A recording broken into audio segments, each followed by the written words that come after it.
안녕하세요. 내일의 의사들 주영원 원장입니다. 오늘은 의학 이야기는 아니지만 많은 분들이 궁금하고 관심을 가질 만한 이야기를 준비했습니다. 그것은 바로 실비보험을 들었는데 혜택을 못 받는다고 불만을 토로하시는 분들의 이야기를 준비해 보았어요. 대장용종을 떼고 나서 조직검사 설명을 들으러 오시는 분들 중에서 실비보험을 가지고 계신 분들은 조직검사 결과 설명보다도 나중에 실비보험이 해당되는지를 더 궁금해 하시더라고요. 대장용종을 제거했다고 설명을 드리고 대장용종 진단서까지 써드렸는데 나중에 보험금 수령이 거절되었다고 오시는 분들이 있어요. 이런 분들 중에서는 병원에 다시 오셔서 아니 대장용종을 띄웠는데 왜 보험이 안 되냐고 큰 소리로 원성을 높이시는 분들도 많이 계시고 진료실에 들어오셔서도 불만을 드러내시는 분이 많아서 당황할 때가 있습니다. 그래서 요즘에는 대장용종 관련 진단서를 작성할 때 보험금 지급 여부는 의사가 판단하지 않고 보험사가 판단한다 라고 미리 말씀을 드리고는 있습니다. 진료실에서 시간 관계상 조직검사 결과에 대한 의학적인 소견 이외에 보험 적용 부분까지 자세히 설명드리기는 어려워서 늘 마음이 불편했는데 오늘은 그 이야기를 조금 해보려고 합니다. 실비보험은 전 국민이 가입되어 있는 국민건강보험과는 다르게 보험회사들이 만든 사보험으로서 개인이 계약하는 회사마다, 계약 당사자마다, 계약 시점마다 서로 다른 약관이 적용됩니다. 또 특약도 다르게 적용되고요. 예전에 보험을 가입하신 분들 중에서는 비교적 보험금의 청구나 지급 절차가 간단했지만 최근에 표준화된 실비보험 가입자의 경우는 청구, 지급 절차가 좀 까다로운 경우도 있고요. 또 수술 특약 같은 조건을 추가로 가입을 했거나 가입하지 않은 사람의 경우에 보험금 지급 여부가 또 금액이 달라질 수도 있습니다. 자, 여기까지는 이해되시죠? 이름은 똑같은 실비보험이지만 다 똑같지 않다는 점 기억해 두시고요. 그 다음에 여러분들이 또 이해하셔야 할 부분은요. 예를 들어 용종을 제거했다. 그러면 이것도 환자마다 상황이 다 다르시기 때문에 어떤 분은 보험 적용이 되고 또 어떤 분은 적용이 되지 않는 상황들이 발생되는 거예요. 그럼 대표적으로 대장내시경으로 용종을 제거했을 경우를 설명을 드려볼게요. 대장내시경에서는 비슷하게 보이는 용종이라도 용종 조직검사와 용종 절제술 시행 여부에 따라 진료 비용도 달라지고 보험 적용 항목도 달라질 수가 있습니다. 용종 절제술로 용종을 제거하는 경우는 시술이나 수술에 해당하기 때문에 수술비 특약이 있으신 분들은 이를 받을 수 있지만 단순 용종 조직검사로 제거하는 경우에는 수술비 특약 같은 경우에는 받을 수가 없습니다. 그런데 말입니다.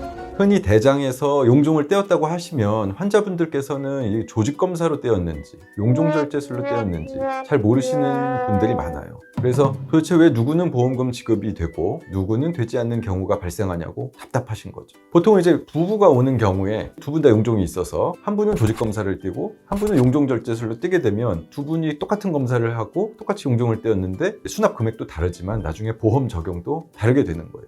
그래서 그런 경우에는 이제 이렇게 설명을 드리면 한 분이라도 보험 혜택을 보니까 이제 못 받으신 분들도 이해합니다. 이런 차이가 있구나. 근데 문제는 지인 소개로 오신 분들 중에서 아는 분이 여기서 대장용종을 떼고 보험금을 받아서 좋아하더라. 또 그래서 소개해줬더라. 그래서 똑같은 보험을 가지고 계신 분이 오셔가지고 똑같이 용종을 떼었는데 보험금을 받으려고 기대하시고 제출을 한 거예요. 그런데 검사 후에는 용종 조직검사만 한 경우겠죠. 그런 경우에 이거 왜 나만 보험이 안 되냐고 납득을 잘 못 하시는 경우가 있더라고요. 그래서 그 차이를 그림과 저희 병원의 실제 내시경 시술 사진으로 한 번씩 보여드리고 차이에 대해서 말씀을 드리도록 하겠습니다.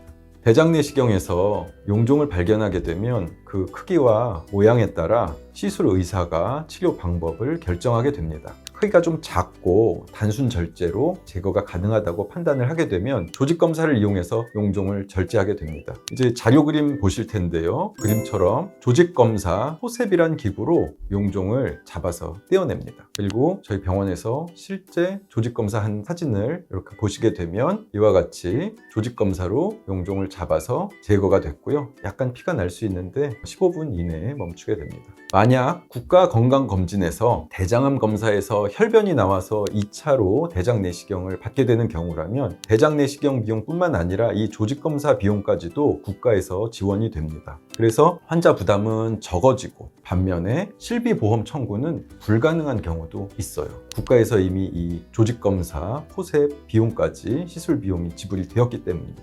이렇게 단순 용종 조직검사로 절제 처치되신 분들이 이런 대부분 수술 특약을 받지 못하게 되기 때문에 실비보험 못 탔다고 하소연하러 오시는 분들이 제일 많은 경우가 되겠습니다. 다음은 시술 또는 수술에 해당하는 용종 절제술, 점막 절제술에 대해서 알아볼까요? 자료 화면을 이제 보시면 아시겠지만 크기가 작으면서 출혈 가능성이 적은 경우에는 용종 절제술을 시행합니다. 내시경에서 올가미로 용종을 이렇게 잡아서 목 같은 데를 절제하는 경우로 출혈이 조금 발생하지만 곧 멈추게 됩니다. 실제 사진을 보시면 올가미로 대장 용종을 잡아서 절제가 되는 모습을 보실 수 있고요. 마찬가지로 피는 약간 나지만 15분 이내에 완전히 멈추게 됩니다. 다음으로는 평평하고 넓은 면적의 용종이거나 출혈의 위험이 있는 용종의 경우에는 용종 아래에 지혈제를 주입을 해서 점막에 있는 병변을 위로 띄워 올린 뒤 올가미로 잡아서 제거하는 점막 절제술이 있습니다. 용종 절제술과의 차이점은 이 지혈제를 넣어서 띄운다는 차이점이 있는데요. 그림을 보시면 먼저 주사로 지혈제를 용종 아래 점막에 주사해서 부풀린 뒤 용종 부위가 떠오르게 되면 절제합니다.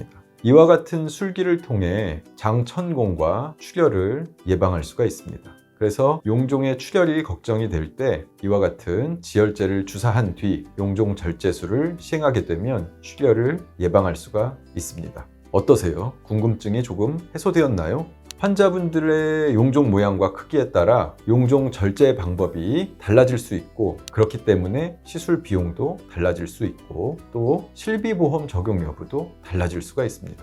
그리고 이것뿐만 아니라 각각 가입하신 개개인의 보험 약관과 특약이 다르기 때문에 실손보험이라도 청구 금액이 달라질 수 있는 것입니다. 오늘은 이렇게 약간 의학 외적인 내용도 한번 준비해 보았는데요. 의학적인 것이 아니더라도 병원에서 궁금한 것이 있으면 댓글로 남겨주세요. 다음에는 더 재미있는 내용으로 인사드리겠습니다. 이상 내일의 의사들 주용원 원장이었습니다. 감사합니다.